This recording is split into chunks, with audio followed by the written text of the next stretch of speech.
When we have an important message that we want received as we had planned, then we have to ask ourselves, how will it land? How will it be heard by those listeners? Now, that's so much easier said than done. We've been hearing about the fiascos in the last couple of years with some big corporations that were trying to change their messaging. Now, I'm not talking about the messages. I'm not making any statement about those. But a couple of years ago, it was Bud Light. More recently, you're hearing about the messaging that has been shifting for Cracker Barrel. And those companies needed to hire, they did hire PR firms, because when they shifted that messaging, they had not considered how those messages would land on their average customer, their clients. And there were drops in stock value, etc., and really hard times.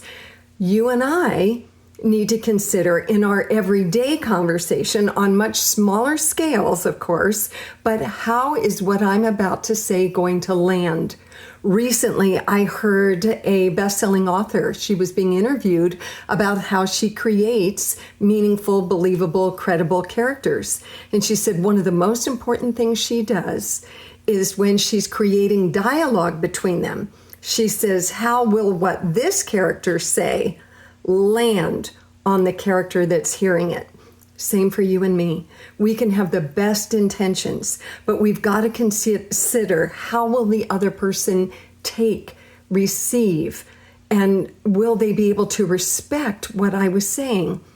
Simple little question, not easy to do though. How will my message land? How will it be received, understood, potentially even misunderstood? And then we shift and adjust and do what we need to so that message can be heard well. And those are my 2 cents in these 2 minutes.